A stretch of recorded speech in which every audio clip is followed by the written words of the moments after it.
ورحمة الله تعالى وبركاته. الفاتحة على المشرق والمغرب. الحمد لله رب العالمين. إياك نعبد وإياك نستعين. والصلاة والسلام صراط الذين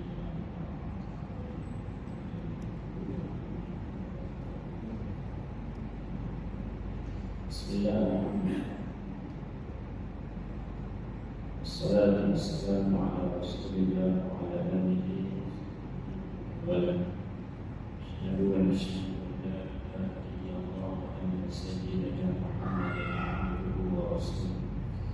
Allahumma shalli wa sallim ala sayyidina Muhammad al-Fatih lima ughliqa wal-khatimi lima sabaqa nasiril haqqi bil haqq والهادي إلى صراطك المستقيم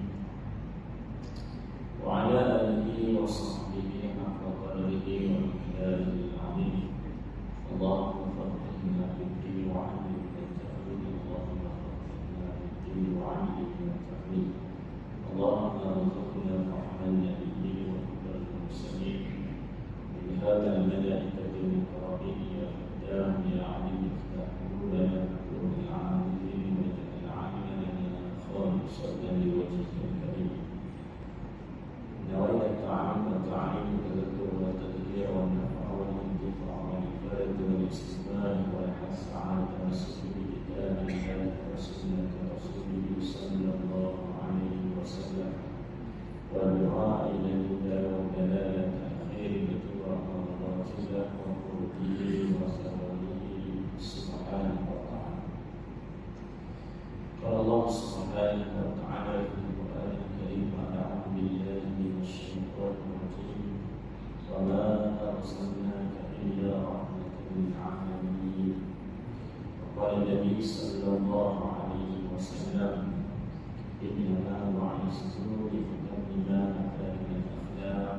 وكما قال النبي صلى الله عليه وسلم. Alhamdulillah, nama dan Islamnya kita syukur kepada Allah Subhanahu wa Ta'ala di atas segala nikmat yang Allah berikan kepada kita. Alhamdulillah, sekali kita dapat hidup di atas karunia Allah Subhanahu wa Ta'ala. Apalagi kita merasai nikmat itulah beribadah kepada Allah, melaksanakan dan amal yang diperintahkan oleh Allah Subhanahu wa Ta'ala. Dan alhamdulillah termasuk diberikan oleh Allah Taala kekuatan untuk hadir ke rumah Allah ini sentiasa berbaur dengan Allah Subhanahu wa Ta'ala. Tapi yang sentiasa melindungi kita hadir ke rumah Allah. Alhamdulillah, kita syukur pada Allah dengan segala nikmat yang diberikan oleh Allah Taala yang tidak terhitung banyaknya dan tidak ternilai. Segala nikmat tersebut apapun yang kita syukur pada Allah, itulah menjadi tanggungjawab kita ikhlas yang dituntut ke atas kita dalam setiap nikmat yang diberikan oleh Allah kepada kita semua. Mudah-mudahan setiap daripada apa yang diberikan oleh Allah Subhanahu wa Ta'ala kita gunakan dengan sebaik, kita gunakan dengan apa yang diperintahkan oleh Allah Subhanahu wa Ta'ala, dan juga kita meninggalkan dengan apa yang Allah Subhanahu wa Ta'ala. Alhamdulillah, ramai orang kita di bersama pada hari kita duduk dalam majlis itu di antara Yesus Nabi Sallallahu Alaihi Wasallam.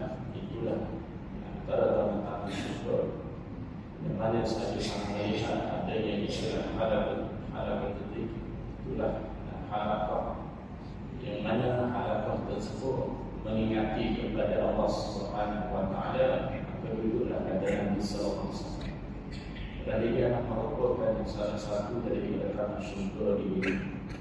Alhamdulillah, Allah memilih kita dapat duduk lagi di bersama Allah Taala dan kita duduk dalam majlis ini.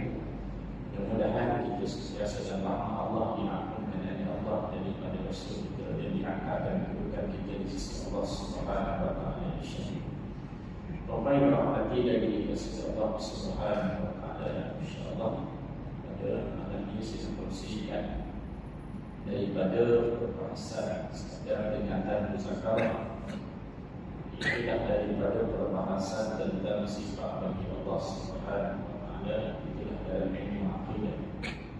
Sebagaimana yang kita ketahui bahawa sesuatu ilmu akidah ialah merupakan ilmu yang fardu ain, menjadi kewajiban pada setiap individu muslim. Bila mana dia menjadi sebagai mukallaf, maka diberati hukum ke atasnya, dan antara perkara yang menjadi tanggungjawab kewajipan itulah mengenai ilmu fardu ain.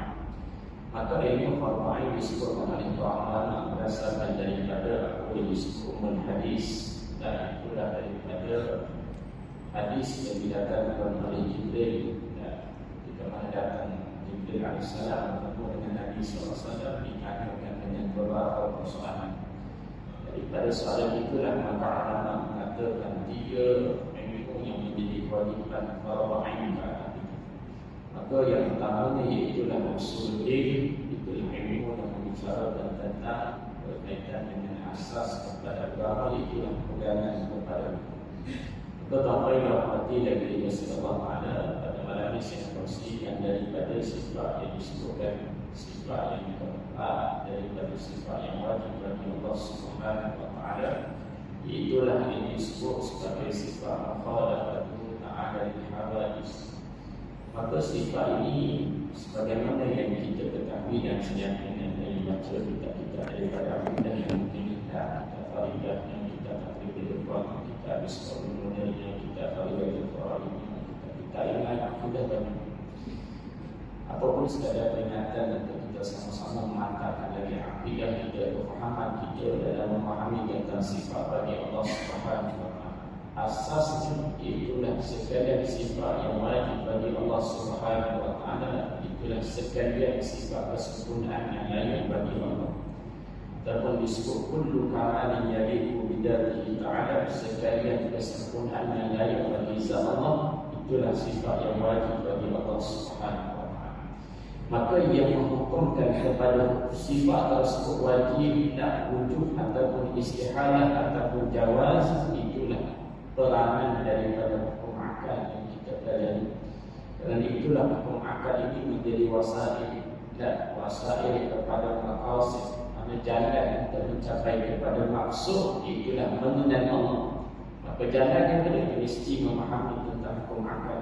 Itu banyak dalam kita lupa dan kita lihat dan kita pelajari itu, itulah didatangkan oleh para ulama sebelum daripada membicarakan tentang sifat-sifat yang wajib bagi Allah, yang mustahil bagi Allah, yang harus bagi Allah.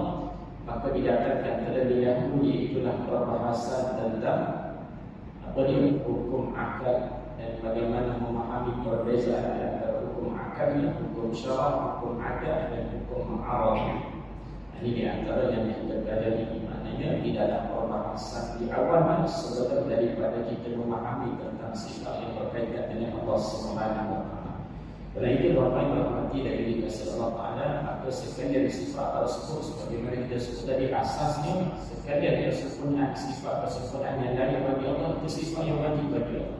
Tidak terbatas 20 sifat, tidak terbatas 13 sifat, tidak sedikit. Itu asasnya. Namun tafsirnya dari sudut huraian secara terperinci, maka ulama ada beberapa pandangan. Maka di sisi ulama, Imam Abu Mansur Al-Maturidi mengatakan 20 sifat, Imam Abu Hasan Asy'ari mengatakan 13 sifat. Bahkan ada kita ada menambahkan lagi lebih daripada 20 sifat. Maka secara tersebut perlu difahami dengan baik. Maka insya-Allah pada malam saya ambil daripada perbahasan mukhalafatu ta'ala al-hawadis. Sifat yang keempat, sifat yang keempat dari sudut tartib dzikri adalah susunan pada sebut saja. Dan dia adalah tartib ta'aqqul, mana susunan yang menepati ataupun munasabah dengan perbahasan dalam kita mempelajari tentang sifat. Kerana itulah dikatakan oleh para ulama, namanya dimulakan dengan perbahasan sifat wujud, kemudian tidak apa, dan kemudian mukhalafah. Kenapa sedemikian? Padahal sekalian sifat bagi Allah itu semuanya qadim. Namun hanyalah diletakkan ada yang pertama hingga 20 tersebut hanyalah dikira sebagai tartib dzikri, susunan pada kiraan saja. Namun hakikatnya sekalian sifat tersebut qadim, tidak ada terdahulu dan terkemudian. Tetapi ulama meletakkan ada yang pertama wujud, yang kedua nafidah bakat, kerana dia ada dipanggil sebagai tartib ta'akul, ada susunan yang munasabah kerana sifat yang sebelum dan selepas ni ada kaitan di antara satu. Kerana itulah kita pelajari perbahasan pertama sekali wujud bagi Allah, kerana tidak ada mungkin kita boleh memahami tentang sifat yang lain kalau tidak dibahaskan terlebih dahulu tentang wujud bagi Allah. Dan kemudian sifat kita bagi Allah, dan wujud bagi Allah itu wujud yang macam mana? Maka itulah disebut wujud yang hakiki ataupun disebut dengan sifat qadim bagi Allah Subhanahu wa taala. Dan juga itulah baqa bagi Allah, kerana wujud bagi Allah itu wujud yang hakiki. Dengan maksud wujud hakiki, wujud yang sifatnya itu qadim dan juga baqa. Benar? Qidam dan baqa bagi Allah Subhanahu wa taala. Apa dia kata? Dan begitulah sifat yang keempat yang kita pelajari, adalah mukhalafatuhu ta'ala hawadis, jadi kaitan dengan sebelum ini. Dan akan lihat dalam perbahasan tentang sifat mukhalafah. Maka sifat mukhalafah yang berbeda itulah Allah Subhanahu wa taala. Apa maksud mukhalafah? Itulah bersalahan. Ada bersalahan dengan maksud tidak serupa sama sekali dengan sekalian yang baik. Wajib kita menemukan dalam hati kita Allah Ta'ala tak serupa dengan sekalian yang baru, tak serupa dengan makhluk, tidak serupa dengan sesuatu. Itulah akidah kita yang kita telah mustahil sama sekali Allah itu ada sifat seumpama makhluk. Mustahil sama sekali Allah itu ada serupa satu sifat, satu juzuk daripada apa yang ada pada makhluk. Itu mustahil. Ini wajib kita kena yakin. Sebab itu disebutkan namanya ta'rif kepada sifat mukhalafah ibaratul an-nafy lil mumasalati fid dzati was sifat wal af'al. Iaitulah satu ibarat, ada satu perfahaman yang menafikan ada persamaan dengan yang baharu itu adalah makhluk dari segi apa dia? Sama ada zat dia, sifat dia dan perbuatan. Tidak sama sekali. Mana zat, sifat dan perbuatan bagi Allah tidak menyerupai kepada sekalian makhluk. Tidak ada pada Allah sebagaimana sifat makhluk. Maka itulah yang kita kena faham dan kita kena fikir. Allah SWT tidak sama dengan yang baru, yang makhluk. Sama ada dia perkara tersebut telah ada sekarang, ataupun dia belum ada sama sekali, tapi dia adalah sifat makhluk, maka sekalian tersebut tidak akan ada pada Allah SWT. Maka tuan-tuan yang rahmati lagi dikasih Allah Subhanahu wa taala, kerana itulah dalam kita memahami tentang mukhalafah di saat yang diuraikan kepada kita apa yang dimaksudkan dengan tidak serupa dengan tidak serupa pada zat, perbuatan dan sifat bagi Allah. Apa tidak serupa tersebut? Maka disebutkan oleh para ulama, zat Allah Taala itu tidak serupa dengan zat makhluk ataupun sesuatu perkara yang apa maksudnya? Itulah zat Allah Ta'ala tidak berjirim yang memerlukan kepada lapang, dan tidak berjirim yang memerlukan kepada lapang ataupun seumpama pada kayunya batu atau tumbuhan makhluk, maka berhajat kepada ada ruang, ada lapang. Tapi pada Allah tidak berhajat kepada sesuatu tempat, sesuatu ruang pada Allah Subhanahu wa taala. Ini tidak kita kena faham. Dan Allah Ta'ala tidak ada sama sekali sebagaimana makhluk, itulah adanya anggota badan dan adanya daging, adanya darah, tulang ataupun sesuatu perkara tersebut, maka itu tidak layak pada Allah SWT, mustahil ada pada zat Allah SWT. Dan inilah yang kita kena faham daripada maksud bersenang. Itulah zat Allah Ta'ala, dia berbeza sama sekali dengan zat pada sekalian perkara yang sebab itulah bila kita faham dan kita pelajari dalam perbahasan sifat-sifat bagi Allah ni, kita akan jelas. Kata kalau orang tanya kita, nah, apa beza wujud Allah dengan wujud pada makhluk? Maka kita lihat, kita boleh jawab yang baik, kita boleh bagi penjelasan yang baik. Sebab apa dia Allah Musalli ada sefahaman, kita faham bahawa wujud Allah dia tidak sama sekali dengan wujud pada makhluk. Namun kalau orang tak belajar, dia akan mungkin dia akan keliru. Dan Allah tanya pada dia, Allah Ta'ala ada tiga mandiri, apa beza ada Allah mandiri? Kita dah jawab dulu. Kalaulah kita tidak fahami dengan baik yang dimaksudkan ada pada Allah dengan ada pada makhluk. Begitu juga kalau orang tanya Allah ada kuasa, kita pada kuasa Allah tak ada, sama lah. Allah ada kuasa, kita pada kuasa, apa maksud sedemikian? Maka kita bisa jelaskan dengan baik apakah yang dikatakan bila kuasa pada Allah, kuasa pada Allah, bila kuasa pada Allah. Maka itulah penting dalam memahami tentang sifat bagi Allah dan khususnya lebih besar itulah dalam menjawab persoalan tersebut di dalam perbahasan yang kita pelajari itulah mukhalafatul ta'ala al-awwal. Kemudian yang keduanya yang dikatakan itulah menafi ada persamaan itulah pada sudut sifat-sifat bagi Allah Subhanahu wa taala. Ada sifat Allah tidak sama sekali sama dengan sifat pada makhluk. Apa bezanya? Apakah yang kita katakan tidak serupa? Itulah sifat Allah Taala. Allah Subhanahu wa taala itu tidak berpihak ataupun arah, dan tidak berada di mana-mana arah. Itulah arah yang lapan itu semua. Kanan, kiri, atas, bawah, hadapan, belakang, dalam ataupun luar. Maka lapan arah tersebut itu mustahil bagi Allah. Allah Taala tidak berada di kanan, di kiri, tidak berada di atas ataupun di bawah. Tuhan di atas, Tuhan di bawah. Kesejadian tersebut itulah kata yang kita kena faham. Ada bersifat makhluk, ada di kanan, ada di kiri. Ada berada di kanan, maka tak di kiri. Kalau ada di atas, maka tidak di bawahnya. Ada di hadapan, maka tidak di belakang. Itu bagi makhluk. Ada pada Allah. Sifat tersebut tidak ada bagi Allah ada sendiri. Ini yang Allah maksudnya ada Muhammad dalam arah tersebut. Itulah juga makhluk yang Allah Taala menjadikan pada sekalian tersebut. Maka itu mustahil bagi Allah ada sifat sedemikian bagi Allah Subhanahu wa taala.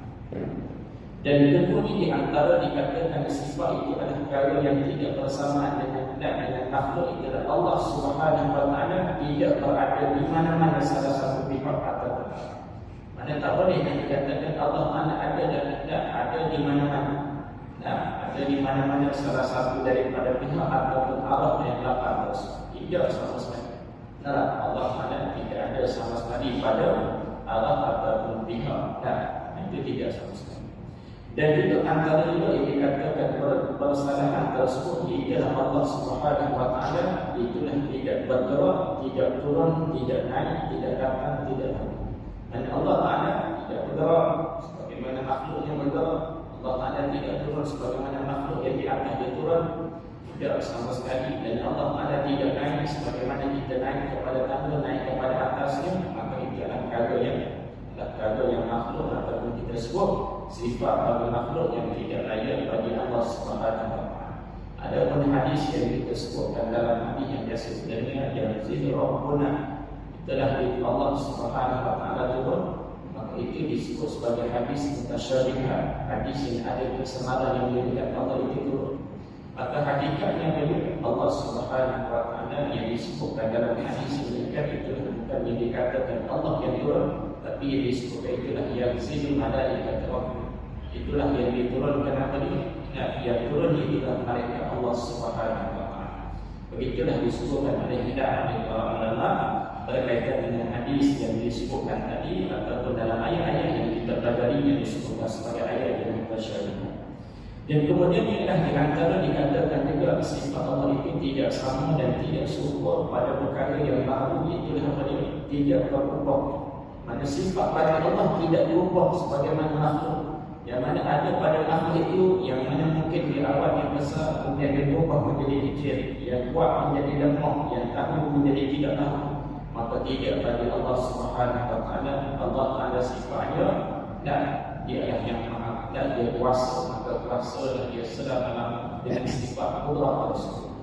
Dan itulah Allah Taala sifat al-ilmu, sifat ada pengetahuan, maka segala perkara diketahui oleh Allah Subhanahu wa taala, tidak terdahulu dengan jahil dan tidak akan datang dengan jahil. Begitulah yang disebut sebagai sifat bagi Allah Subhanahu wa taala dan itulah tidak berubah sama sekali pada sifat Allah Subhanahu wa taala. Dan kelima di antara disebut oleh para ulama yang mengatakan sifat Allah itulah tidak bersamaan dengan pada makhluk. Itulah Allah Subhanahu wa taala tidak bertempat, tidak ada makan yang tetap seperti di dalam alam ataupun di luar alam ataupun di atas langit ataupun di atas arasy, maka itu adalah perkara yang mustahil bagi Allah. Kerana itu adalah perkara yang menunjukkan Allah itu ada tempat. Bahkan Allah Subhanahu wa taala Muhammad arasy dan pada langit tersebut semuanya baharu, mustahil ada pada Allah Taala sedemikian. Maka kerana itulah kita perlu memahami dengan Allah Subhanahu wa taala Allah Ta'ala itu sifatnya boleh tidak mengambil tempat.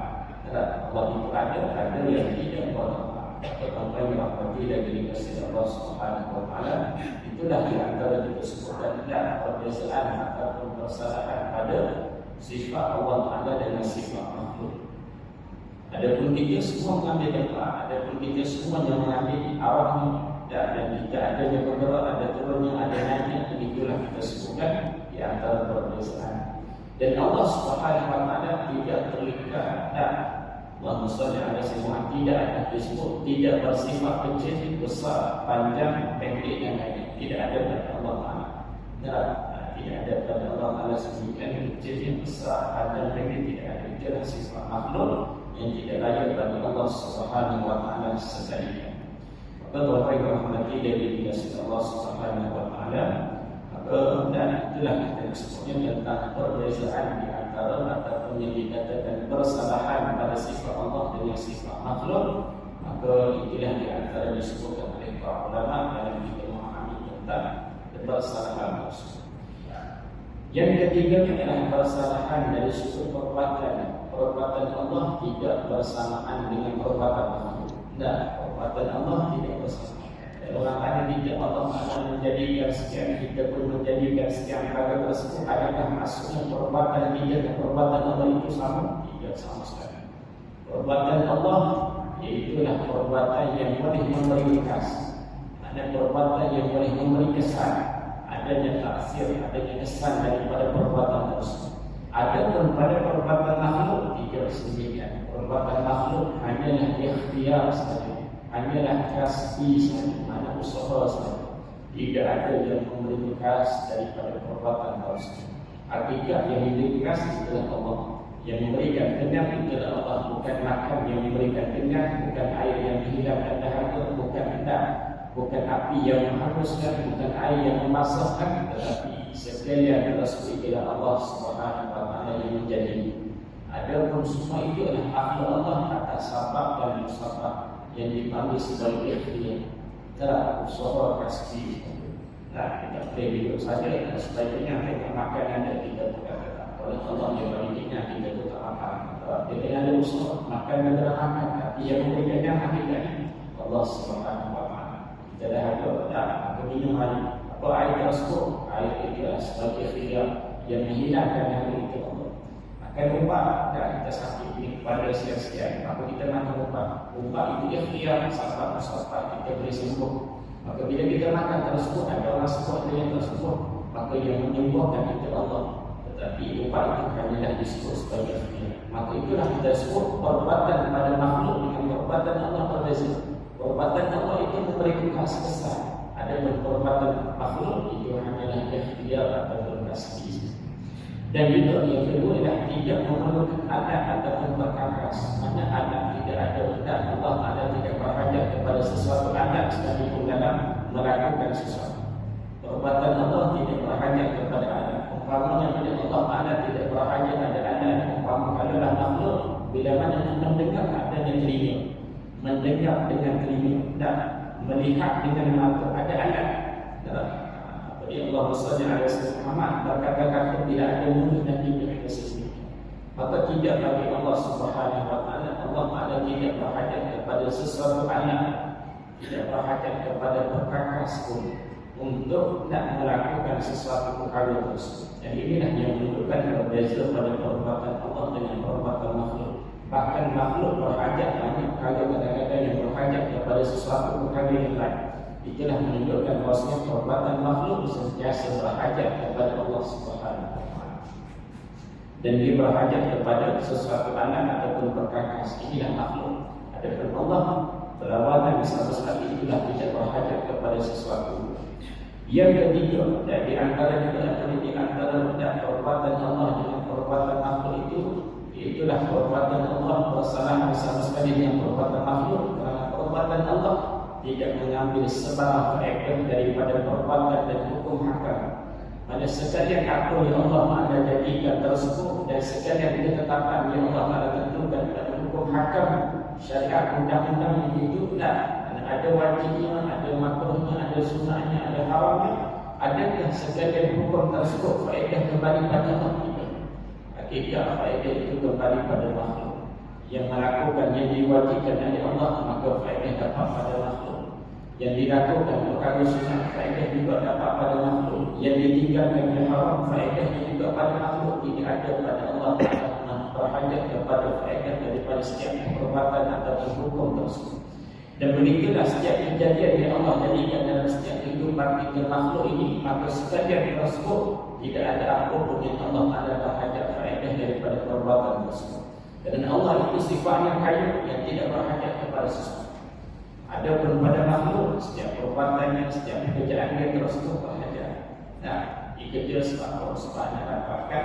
Nah, Allah SWT hasil yang boleh bawa kepada keluarga sekalian. Buat sesuatu tersebut ada faedahnya, ada manfaatnya yang diperhajat tersebut. Maka itulah kita sebut mana makhluk dia tidak buat sesuatu tersebut, melainkan dia ada faedah yang tidak.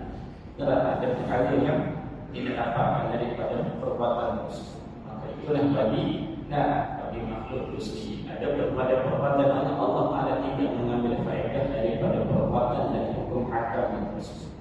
Dan juga yang kelima dan yang keempat disebut antara dikatakan perbuatan Allah itu tidak sama sekali dengan perbuatan makhluk, itulah perbuatan Allah tidak ada yang sia-sia.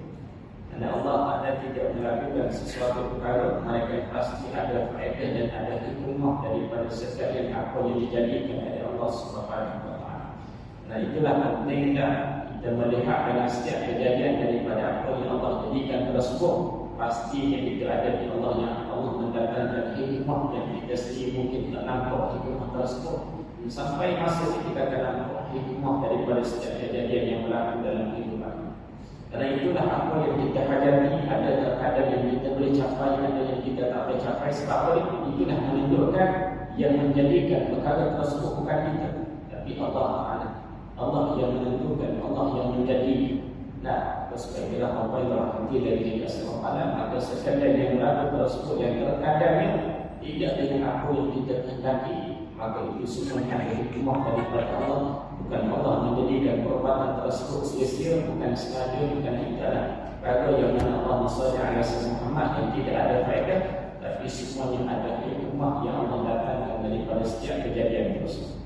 Maka Allah SWT Muhammad itulah kita sebutkan tiga perkara yang tiga yang disebutkan dari sudut zat, sifat dan perbuatan yang menunjukkan bahawasanya persalahan sama sekali Allah Ta'ala itu dengan makhluk.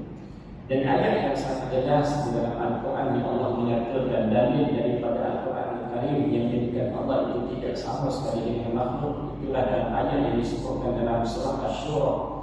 Nah, dalam surah Asy-Syura disebutkan laisa kamitslihi syai'un, tidaklah sesuatu pun yang sebanding dengannya. Itulah sebanding dengan zat Allah, sebanding dengan sifat Allah, dan sebanding dengan pentadbiran Allah Subhanahu Wa Taala. Maka tidak sama sekali.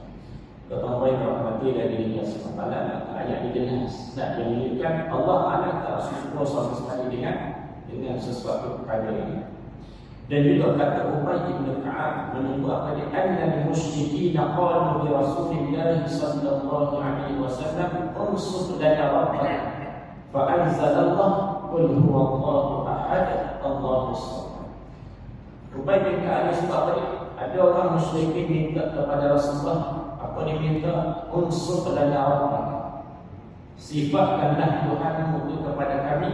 Maka Allah Ta'ala menurunkan ayat yang biasa kita baca, itulah surah Al-Ikhlas yang menunjukkan bagaimana yang dikatakan sifat bagi Allah. Itulah disebut qul huwallahu ahad, katakanlah wahai Muhammad, dialah Allah, itulah yang besar, Allahus samad, sekalian tidak yang lain semua berhajat kepada Allah Subhanahu Wa Taala. Jadi ayat ini adalah secara asasnya dalam kita nak menyatakan sifat bagi Allah Subhanahu Wa Taala. Ketahui rahmati dari Allah Subhanahu Wa Taala itulah disebutkan dalam ayat Al-Quran dan hadis Nabi SAW yang menunjukkan Allah itu sifatnya bersalahan sama sekali dengan. Kemudian dalil dari sudut akal, apakah dalil dari sudut akal yang menunjukkan bahawa Allah itu sifat mukhalafah? Maknanya kalau kita belajar dalam perbahasan tentang sifat Allah Subhanahu Wa Taala, biasanya didatangkan tentang dalil akal. Dalil akal, kerana punya akal ini menguatkan lagi apa yang dikatakan oleh Allah dalam Al-Quran dan hadis Nabi SAW.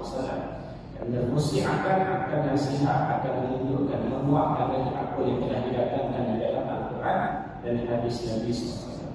Maka Allah mustahil akan semua maka dari akal ini, itulah bagaimana cara fikir ini. Itulah cara dalam kita mendatangkan dalil burhan kepada akal. Itulah kita fikir dari sudut akalnya boleh terima atau tidak. Kalaulah sebaliknya menafikan daripada sifat tersebut. Manakala kita sebut Allah ada itu sifat mukhalafah, maka adanya boleh kalau kita nak katakan fardu takdirnya Allah Ta'ala tersebut tidak ada pada Allah Ta'ala mukhalafah. Itulah mumasalah bersamaan dengan yang maha. Maka boleh terima atau tidak. Inilah disebutkan.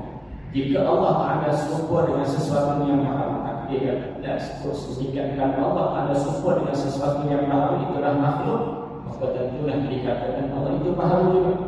Maka ialah harga yang mustahil. Dan mustahil kenapa? Sebab kita telah pelajari dalam perbahasan sifat kedar dan baqa bagi Allah Ta'ala yang menunjukkan mustahil sama sekali Allah itu dan umpama pada Allah itu adalah makhluk.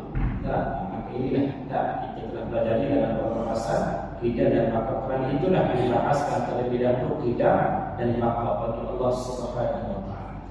Dan setelah mana kita ketahui dengan yakin bahawa telah sampai mana tetap dan yakin bahawa Allah Subhanahu wa Ta'ala bersifat dengan sifat mukhalafatu bil hawadis, itulah tidak serupa dengan segala yang bahawa berdasarkan kepada dalil naqli ayat-ayat Allah Ta'ala sebut dan juga berdasarkan dalil akal, dalil akli, maka ia menunjukkan mustahilah bagi Allah itu bersifat dengan mumasalatu lil hawadis, itulah serupa dengan segala yang bahawa. Maka Bapak yang berhormati lagi dia SWT, itulah disebutkan dari sudut kesimpulan tentang huraian berkaitan sifat mukhalafatu ta'ala hawadis. Para ulama menyebut dalam kita memastikan dalam akidah kita itu selamat, maka disebutkan ada 4 persoalan yang kita kena tinggalkan daripada kita memikirkan persoalan tersebut. Kerana persoalan tersebut adalah yang tidak yang tak sepatutnya ditimbulkan ataupun difikirkan perkara tersebut. Apa dia? Disebutkan oleh para ulama antara arba'a kalimatin kamula iman. Dan itulah disebut oleh para ulama sesiapa yang meninggalkan pertanyaan tentang 4 perkara. Kalau kamu tinggal daripada persoalan ataupun pertanyaan tentang 4 perkara tersebut, maka kamu dah iman tersebut. Maka sempurnalah iman seseorang tersebut. Apakah persoalan tersebut? Itulah aina wa kaifa wa mata wa kapan. Itulah persoalan yang benar. Iman aina Allah kalian. Di mana Allah? Maka persoalan tersebut tidak patut sama sekali ditanya. Kerana Allah ada bila mana disebutkan tentang aina, di mana dia punya tempat, maka pada tempat itu tidak layak bagi Allah Subhanahu wa Ta'ala, mustahil sama sekali pada Allah Subhanahu wa Ta'ala. Dan itulah makhluk, maka mustahil pada Allah ada sifat sebagaimana makhluk. Dan juga disebut wa kaifa, persoalan wa kaifa, bagaimana Allah? Maka bagaimana Allah itu pun adalah perkara yang mustahil sama sekali. Dan difikirkan tentang Allah Ta'ala zahir itu mustahil. Tapi yang kita bahaskan itulah sifat bagi Allah Ta'ala. Itu disebut oleh tafakkaru fil khalqillah wa la tatafakkaru fillah. Fikirlah pada ciptaan Allah, bukan fikir pada zat Allah Subhanahu wa Ta'ala. Sebab itu kata Sayyidina Abu Bakar As-Siddiq, dia sebut apa dia? Sayyidina Abu Bakar As-Siddiq mana boleh semua makhluk daripada kata-kata dia, semua pendapat itulah yang pendapat. Maksudnya semua daripada menguraikan tentang bagaimana Allah Subhanahu wa Ta'ala, hakikatnya itulah orang yang sebenarnya kenal Allah Subhanahu wa Ta'ala. Kerana yang kita pelajari dalam perbahasan akidah ini, kita memahami tentang sifat Allah, bukan kita memahami dan kita nak fikir bagaimana zat Allah. Itu mustahil sama sekali kerana akal itu terbatas, tidak boleh sama sekali memikirkan perkara yang tadi. Maka orang yang fikir sedemikian akan jadi masalah, bahkan menjadi tak betul. Tak betul pada pemikiran itu. Sebab itu nak selamatkan akidah dan nak tinggalkan daripada perkara tersebut, itulah daripada menimbulkan persoalan aina Allah wa kaifa Allah wa mata Allah. Itulah tidak adanya Allah, wakar Allah dan berapa bila Allah sekalian terus adalah perkara yang elakkan daripada timbul perkara tersebut. Jadi kalaulah ditanya juga kepada Nabi mana Allah, maka jawab sendiri. Apa kata dia? Itulah laisa fi makanin wa la yamur alaihi zaman. Allah tidak berada pada satu tempat dan tidak terikat dengan masa depan. Inilah Allahumma shalli ala sayyidina Muhammad disebutkan bagaimana kalaulah ada sesuatu ditanyakan juga sesuatu. Dan kalaulah ditanya juga bagaimana keadaan Allah, maka jawab apa dia? Laisa kamitslihi syai'un. Cukup jelas secara menyatakan bagaimana keadaan Allah Taala, itulah Allah Taala, tidak serupa dengan sesuatu. Dan kalaulah ada juga tanya bila Allah Taala itu ada, maka jawablah apa dia? Lahu awwal bila ibtida'i wa akhir bila intihai. Jawablah bagi Allah itu ada awal, itulah Allah itu saja dan tanpa ada permulaan. Wa akhir bila intihai, itulah Allah Taala hendak kekal, tidak ada perakhiran bagi itu. Itulah kalau ditanya dengan sedemikian. Dan kalau ditanya ada kepada itu Allah ada berapa, maka jawablah wahidun la biqillat. Allah itu besar atau ada pecahan. Inilah disebutkan bagaimana jawaban oleh para ulama dalam kalaulah sendiri ditanya dan juga persoalan tersebut. Namun dalam nak memastikan kita selamat daripada tidak timbul perkara-perkara tersebut, perkara yang boleh merasakan kepada akidah kita, kefahaman kita, maka elakkan daripada kita menimbulkan empat persoalan sedemikian. Dan begitulah dalam kita memahami dalam sifat mukhalafah, peringatan juga yang disebutkan oleh para ulama, itulah bila mana kita bertemu dengan ayat-ayat ataupun hadis-hadis yang berkaitan dengan ayat tersebut, hadis tersebut, yang mana menunjukkan itulah merupakan sifat yang ada tasbih. Ada tasbih, ada perumpamaan, mana ada perumpamaan Allah itu dengan makhluk, maka sekalian tersebut mestilah wajiblah ditakwil berdasarkan kepada bagaimana jalanan ulama salaf ataupun ulama khalaf. Ini dan supaya benar tidak meletakkan perkara tersebut dan secara literalnya menunjukkan Allah itu adanya sifat sebagaimana makhluk. Kalau ada disebutkan sedemikian adanya Allah itu adanya tangan, adanya muka, adanya tempat sedemikian, maka sekalian tersebut mestilah ditakwil oleh ulama, mestilah dilihat takwilan para ulama. Maka takwilan tersebut sama ada kita dapatkan daripada ulama salaf, itulah ulama salaf ini sifatnya menilai, dia mengambil sikap dan takwil menyerahkan makna tersebut kepada Allah. Nah, tetapi ditakwilkan dia akan ijma'. Maksudnya kalau disebut tentang ayat yang menyatakan ya Allah rafa'ilihi dengan Allah, maka disebutkan bukan ditingkat di tangan itu sebagaimana tangan bagaimana yang lain, tapi disebutkan makna tersebut kepada Allah, ditakwilkan dia akan ijma'. Dan disebutkan kepada maksud itu kepada Allah. Adapun di sisi ulama khalaf, maknanya kemudian maka didatangkan dengan takwil tafsir. Ada takwil yang mana diambil dua langkah, itulah dengan mentakwilkan secara ijma' terlebih dahulu, dan kemudian dia mentakwilkan dengan apa yang dikaya bagi Allah Subhanahu wa taala.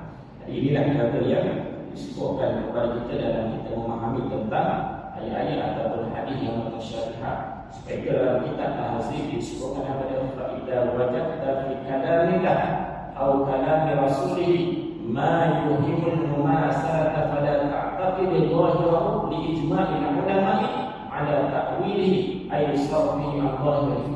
Disebutkan kepada Allah sallallahu alaihi wasallam, bila mana kamu berjumpa dengan firman Allah ataupun sabdaan Nabi sallallahu alaihi wasallam, apa-apa yang mewahamkan itulah perkara yang boleh membawa kepada persamaan Allah dengan makhluk, maka janganlah kamu beraktibat dengan makna pada zahir tersebut, kerana menjadi ijma' oleh para ulama untuk mentakwilkan ayat tersebut, itulah mengalihkan maknanya dengan makna zahirnya. Dan mengalihkan maknanya layak bagi Allah Taala ataupun menyerahkan makna tersebut kepada Allah Subhanahu wa taala. Itulah jalanan yang disebutkan dan kita boleh ambil maknanya ataupun jalanan ulama salaf, yang ulama salaf ini maknanya lebih afdal. Ada ulama salaf